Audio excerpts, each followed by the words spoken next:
Pernah dengar aturan 50-30-20? Katanya ini cara paling gampang buat nyatur gaji. Tapi, jujur deh, buat banyak dari kita di Indonesia, aturan ini kayaknya cuma teori doang ya nggak sih? Susah banget dipraktekin. Nah, kali ini kita bakal bedah tuntas gimana caranya mengindonesiakan aturan ini. Biar nggak cuma jadi wacana, tapi beneran jadi strategi yang bisa kita pakai sehari-hari. Nah, coba deh baca ini. Pernah ngerasain ini nggak?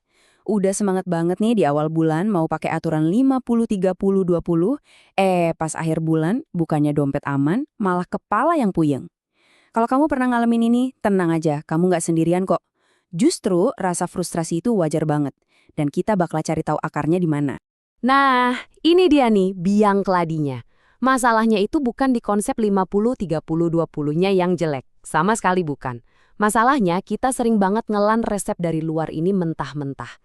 Padahal, resep keuangan itu perlu diadaptasi, disesuaikan sama bumbu dan dapur kita di Indonesia. Oke, kita masuk ke bagian pertama ya. Judulnya aja udah aturan yang sering gagal. Di sini kita bakal bongkar kenapa sih teori yang kedengarannya keren ini sering banget mentok pas kita coba terapin di kehidupan nyata kita. Ini dia nih, 4 kenyataan pahit yang sering kita hadapi. 1, gaji kita ya jujur aja seringkali pas-pasan, kadang mepet UMR. 2, kita punya tanggung jawab keluarga yang nggak kecil kan, ada orang tua, adik, dan lain-lain. 3, ini yang paling kerasa, biaya hidup naiknya cepet banget. Nah, gabungan dari semua ini bikin apa? Bikin budgeting yang harusnya jadi alat buat bantu kita, malah jadi kayak beban yang nyiksa. Oke, cukup ngomongin masalahnya. Sekarang kita fokus ke solusinya. Kuncinya simple banget. Kita harus ubah cara pandang kita. Yuk, kita geser fokus kita dari sekedar angka-angka mati ke prinsip cerdas di baliknya. Oke, biar kita semua satu frekuensi, kita ingat-ingat lagi ya aturan klasiknya. Gampangnya gini, 50% dari gaji itu buat kebutuhan, kayak kosan, tagihan, makan sehari-hari. Terus 30% buat keinginan, ini buat healing, nongkrong, hobi.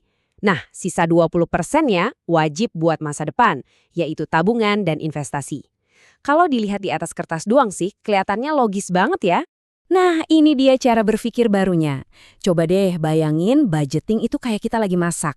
Anggap aja resepnya itu 50-30-20. Tapi resep itu kan cuma panduannya kan. Kalau ternyata di dapur kita kondisinya beda, ya takarannya kita sesuaikan dong. Sama kayak keuangan. Prinsip utamanya itu harus ada 3 bahan. Kebutuhan, keinginan, sama masa depan. Soal takarannya itu fleksibel. Yang paling penting jangan sampai ada satu bahan pun yang hilang. Terutama bahan masa depan. Oke, sekarang kita masuk ke bagian yang krusial. Kita bakal bahas 3 kesalahan paling fatal yang bikin orang gagal budgeting dan akhirnya nyerah. Penting banget nih kita tahu, biar kita bisa menghindarinya.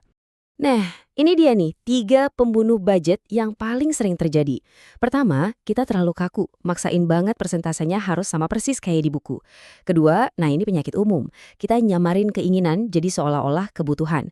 Dan yang ketiga, ini yang paling bahaya. Setiap kali dompet menipis, yang pertama kali dikorbanin itu pasti jatah buat masa depan. Biar makin jelas, yuk kita hancurkan beberapa mitos soal budgeting.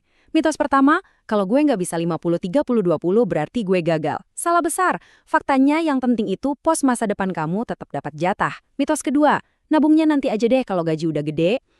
Ini juga keliru. Faktanya nabung itu soal ngebangun kebiasaan, bukan soal nunggu jumlahnya gede.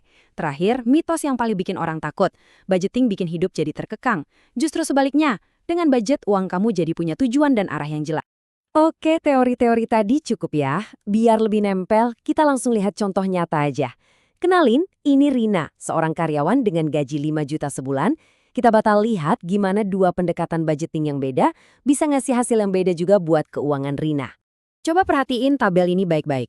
Di kolom kiri, itu versi teori yang sering gagal. Kebutuhan dialokasiin 2,5 juta. Coba deh, buat yang tinggal di kota besar, 2,5 juta buat kebutuhan sebulan, cukup nggak? Kemungkinan besar sih enggak. Nah, sekarang kita lihat kolom kanan. Ini versi Indonesia yang lebih realistis. Lihat deh, porsi kebutuhan dinaikin jadi 65% atau 3,5 juta rupiah. Konsekuensinya, porsi keinginan harus rela dipangkas abis, jadi cuma 15%. Mungkin berat tapi, lihat bagian paling pentingnya. Pos masa depan yang 20% atau 1 juta itu tetap aman. Nggak diganggu-gugat. Inilah intinya. Oke, sekarang giliran kamu. Setelah lihat contoh Rina, gimana cara kita bikin rencana aksi buat diri kita sendiri? Nah, di bagian terakhir ini, kita akan susun langkah-langkah praktis yang bisa langsung kamu coba. Strateginya kita bagi jadi 3 tahap biar gampang. Pertama, jangka pendek. Fokusnya simpel. Catat dulu semua kebutuhan yang benar-benar wajib. Terus, amankan porsi buat masa depan. Sekecil apapun itu, pokoknya harus ada. Kedua, jangka menengah. Di sini kita mulai sadar diri, coba deh kurangi pengeluaran buat keinginan. Pelan-pelan naikin persentase tabungan atau investasi kamu. Nah, yang ketiga, jangka panjang. Nanti kalau pendapatan kamu naik, baru deh pelan-pelan kita coba geser alokasinya menuju angka ideal 50-30-20. Jadi semuanya bertahap. Coba deh kita renungkan kalimat ini bareng-bareng. Budgeting itu bukan soal membatasi hidupmu, tapi soal melindungi masa depanmu. Jadi setiap kali kamu berhasil nyisihin uang, jangan anggap itu sebagai pengorbanan. Anggap itu sebagai kamu lagi ngirim hadiah buat dirimu sendiri di masa depan. Keren kan? Dan ingat ya teman-teman, anggaran atau budget yang paling bagus itu bukan yang angkanya paling ideal menurut buku, tapi yang benar-benar bisa kita jalani secara konsisten. Realistis itu jauh lebih penting daripada perfeksionis. Pada akhirnya, pilihannya cuma 2. Kalau bukan kita yang ngatur uang kita, ya uang kita yang bakal ngatur hidup kita. Jadi, yuk ambil kendali, jadilah sutradara buat keuanganmu sendiri. Sebagai penutup, saya mau ninggalin satu pertanyaan buat kamu renungkan. Nggak perlu dijawab ke siapa-siapa, cukup jawab dalam hati. Dari total pendapatan kamu bulan ini, berapa persen sih jatah yang kamu kasih buat masa depan kamu? Jawaban jujur kamu atas pertanyaan ini bisa jadi adalah langkah pertama menuju perubahan.